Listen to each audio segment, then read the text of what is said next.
Hey guys, what is up? Super K-Man Rocks here, and I am here for my LEC Winter Split Winners Finals overview and analysis video. We are finally in the best of 5 stage.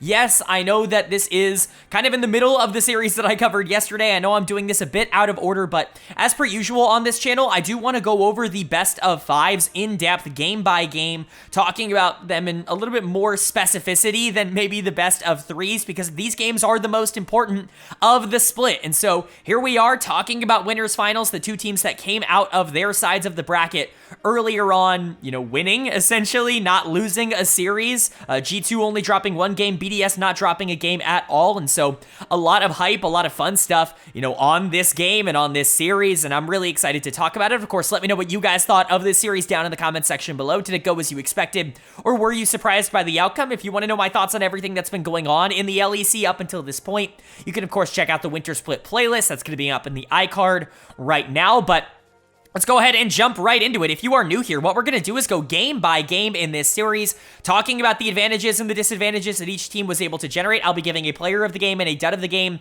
for each individual game in the series, and then at the end of the series, I'll tie everything into a nice, neat little bow by giving a player of the series to kind of wrap everything up. Of course, by the end of this, we will know our first team to officially qualify for the Winter Split Finals. That's where we're already at. The winner of this series is going to be in the finals, guaranteed. So a lot on the line, but you are not eliminated with this loss. Both of these teams very much still have their own life to give. And so let's get right into it with the analysis. I am going to preface this series a bit before we jump into game number 1, just to give you guys context on where I was feeling going into a series like this. Of course, G2 coming from the top side of the bracket, they ended up as the number 1 seed because BDS kind of stumbled down the stretch in the regular season, and they took advantage of it. They were on probably the harder side of the bracket. Of course, as we know now, 3 of the 4 people on that side of the bracket ended up making top 4, which is pretty big. Fnatic is a good team. Mad Lions is certainly not a bad team, but they got kind of an easy road getting to take down Giant X in round number 1, who is probably the worst team in the playoffs. This team is looking good. However,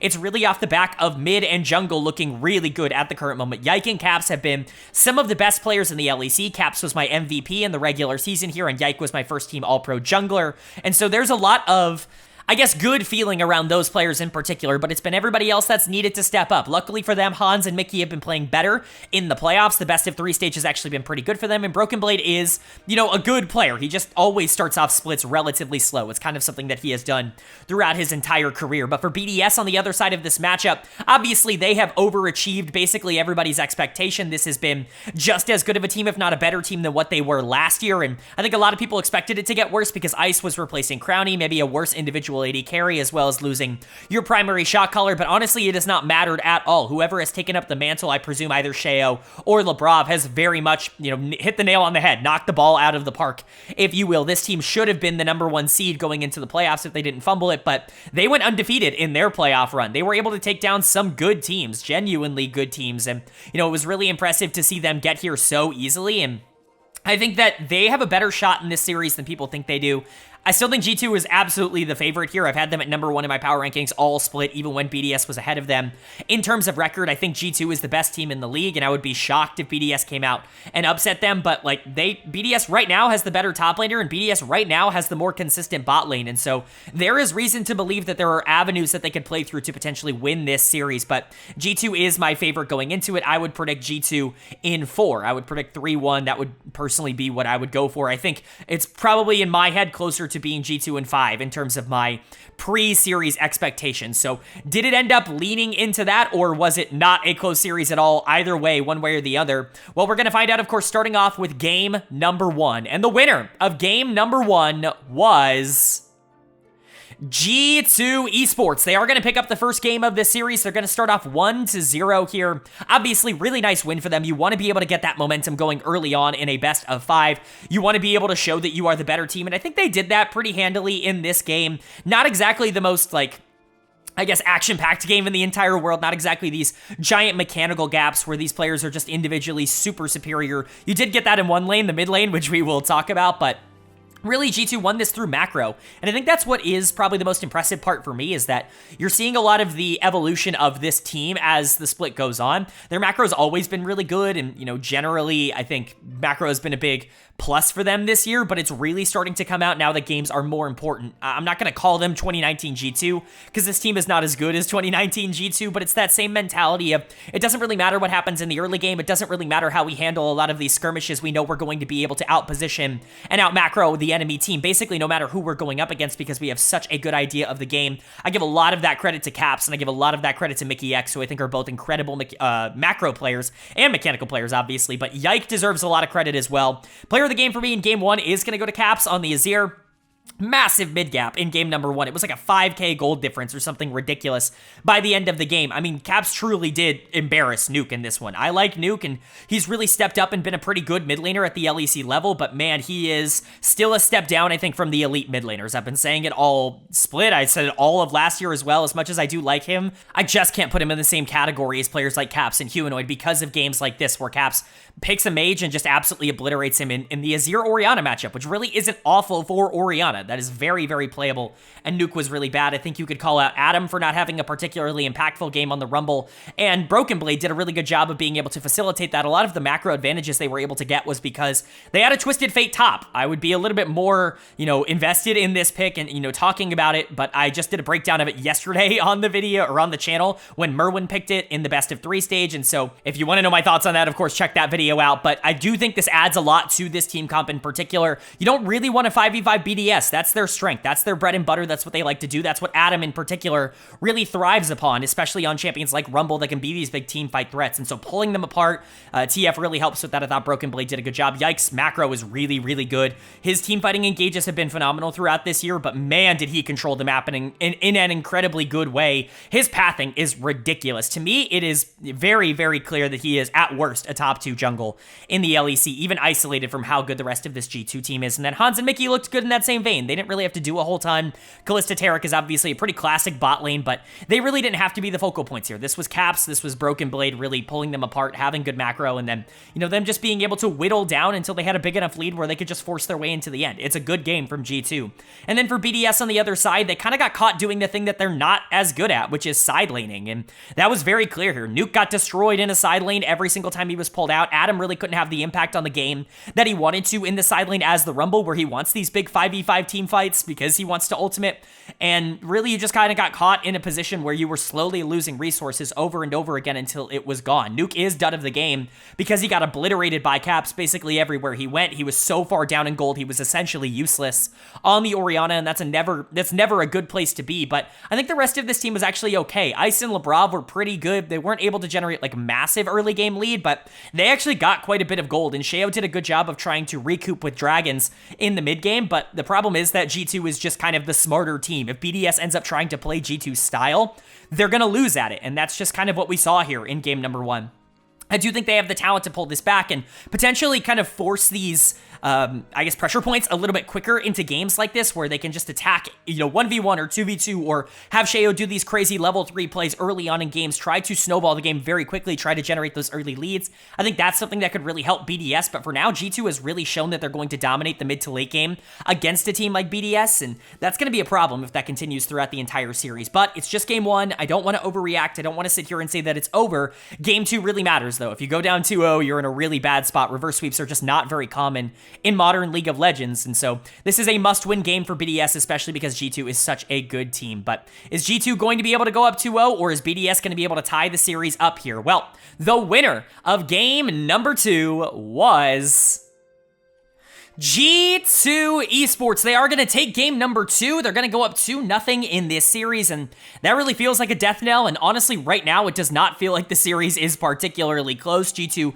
is just kind of outplaying them at every single aspect. There are good moments of BDS. I think specifically Ice has looked all right, and Sheo, I think, has looked okay in terms of individual performances, but generally, as a team, BDS feels like they are lagging behind what G2 is capable of putting out right now. Even when G2 is in a vulnerable position, it never really feels like like it. This one definitely felt a bit like Champ Div. That K'Sante is just ridiculous, but you still have to be very good to be able to pilot it at a high level, and man, that's what Caps was. He's going to get player of the game again here in game number 2. It almost feels unfair to watch him play K'Sante, because you watch these top laners pick this champion, and it's like, it looks good, but it doesn't look dominant, and then you put it in the hands of the best player in the league, even though he doesn't play the role, and it's like, this champion can't be stopped. He can tower dive at half health, and it doesn't matter, and he can kill anybody no matter how much gold he has. It genuinely feels unplayable against when somebody like Caps ends up picking it up, and I guess that's a big positive for G2 overall, that they could flex that into the mid lane. They could have Broken Blade take the Yasuo up to the top side to be able to counter that Gnar in a much more, aggressive way.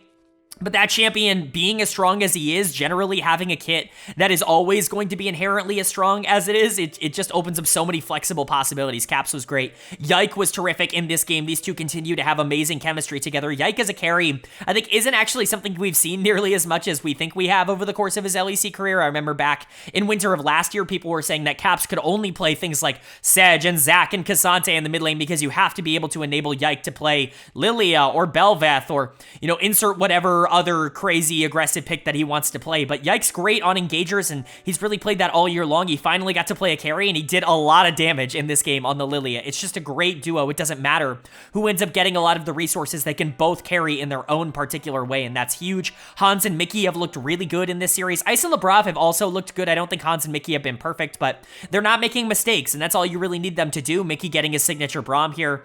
And then Broken Blade on the top side didn't have the perfect game on Yasuo, but, was able to kind of neutralize enough, and you opened up that flexibility to play K'Sante mid, and I think generally that this draft was good for G2, and even if Broken Blade's not playing at his top level right now, Yike and Caps absolutely are, and that's good enough to win against basically any team in the league. And then for BDS, they continue to just get outplayed here. Nuke is going to get dud of the game for the second game in a row because he feels like a liability at this point.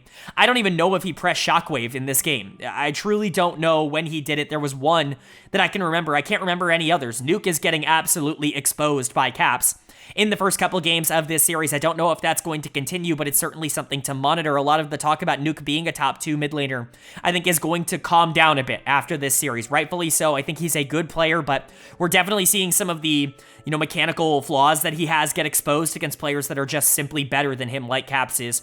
Adam has also really not been an impact player in this series. He's been one of the best players in the LEC for the past year and a half, and it's just not translated into this series against G2. They're going to need to get him on something that can be more aggressive.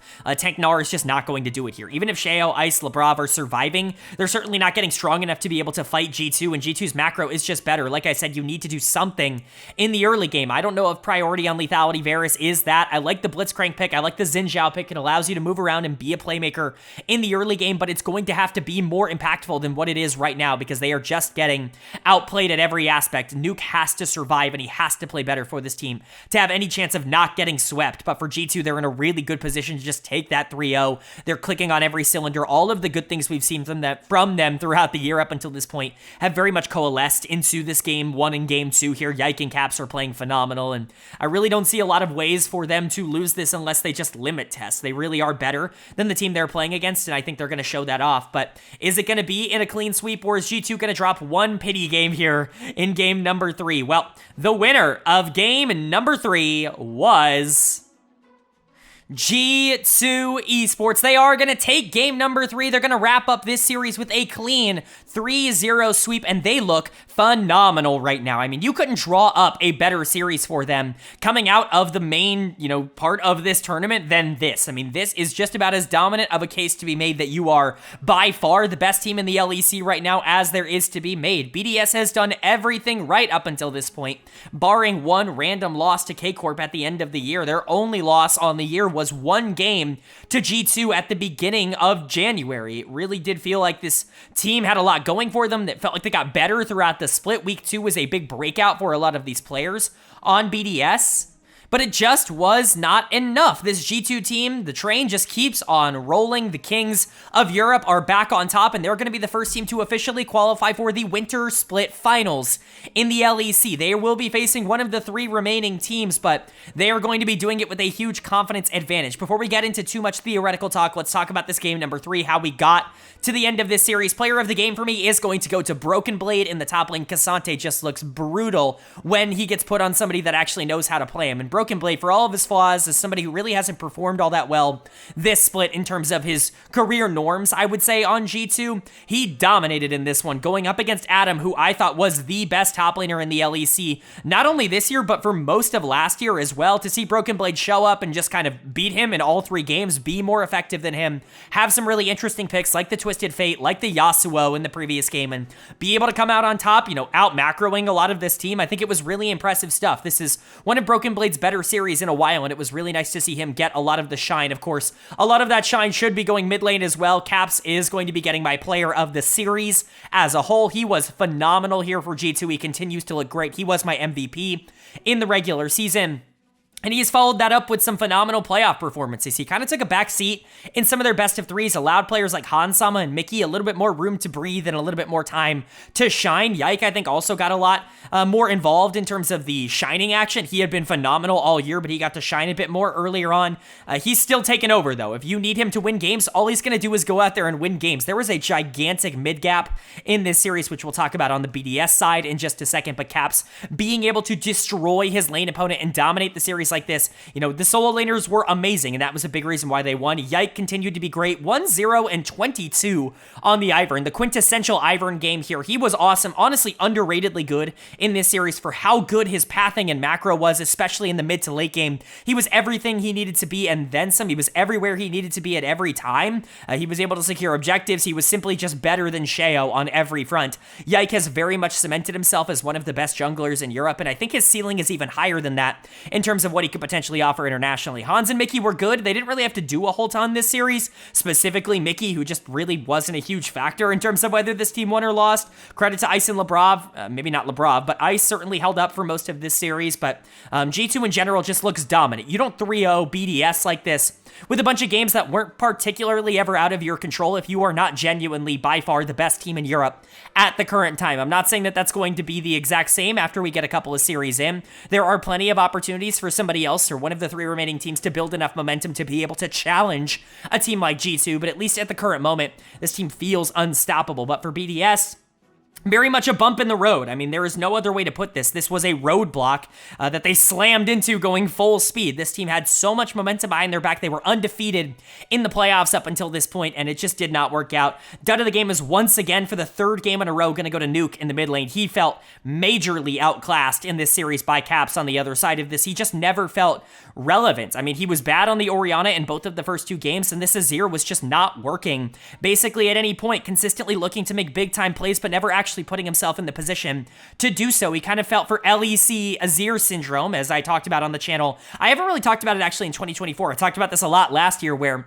you see a lot of like top-tier LCK and LPL mid laners get on Azir and know that they don't always need to make the big Shuriman shuffle play to start fights. They can sometimes just team fight really well because Azir outputs a ridiculous amount of damage if he's on the backline.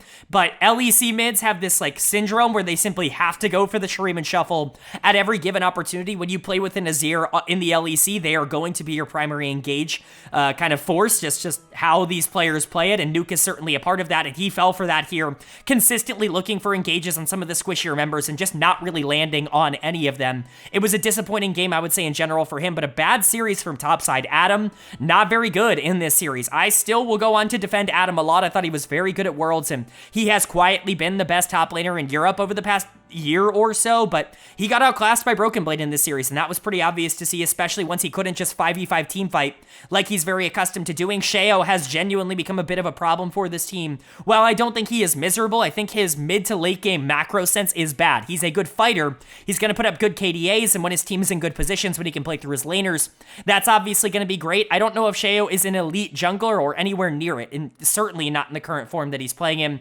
Ice was fine. Lebrov was fine for most of this series. He was kind of bad here in game number 3, but games 1 and 2, Lebrov was fine. Bot lane certainly wasn't the problem. It was the top side of the map that ended up letting BDS down, which is definitely a bit of a concern. They moved down into the lower bracket now.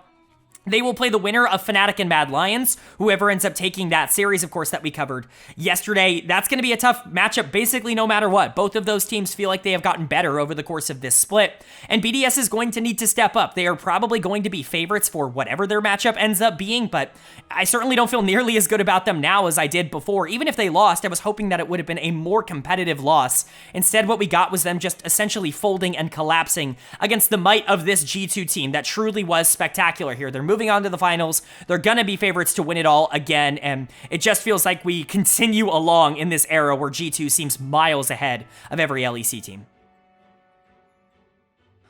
All right, but that is going to do it for my LEC Winners Finals overview and analysis video. We only had 3 games to cover because it was a very quick 3-game sweep, as you can see up on the screen now. A quick winter playoffs graphic for everybody that's left. G2 moves on to Grand Finals with this win. In Winners Finals, BDS with that loss moves down into Losers Finals, into the semifinals, if you will. They will take on the winner of Fnatic and Mad Lions Koi. That's going to happen next weekend. I'm incredibly excited for that rematch. Fnatic is definitely going to be going into it as favorites, but we've seen this Mad Lions team grow and grow and grow over the course of this year, and honestly, they have a relatively decent matchup on paper into a team like Fnatic. Perhaps their weird picks could take advantage of top lane, and their bot lane is legit, and Fnatic's bot lane really needs to step up. If their mid jungle can survive, I imagine this could actually be a relatively fun series, but I would love to hear what you guys think of it down in the comments section below. Who do you think is going to win between Fnatic and Mad, and do you think either of them can beat BDS to move on to the finals? Would love to know your thoughts. Of course, if you enjoyed the video, please leave a like. It really does mean a lot to me. Lets me know you guys are enjoying the content, and it does help get this video out to a lot more people, which I'm always very appreciative of. If you're new here, hit the subscribe button. We don't only post about the LEC, we post about all 4 of the major regions, the LCS, LEC, LCK, and the LPL, as well as the NACL Tier 2 over in North America every single week on this channel. So if you want an in-depth overview and in-depth coverage of everything going on in LoL Esports, this is the place for it. Hit that subscribe button and hit that bell so you can be notified when those videos do go live. But of course, with all that being said, I hope you all are having a great day. I hope you continue to have a great day, and I will see you all later.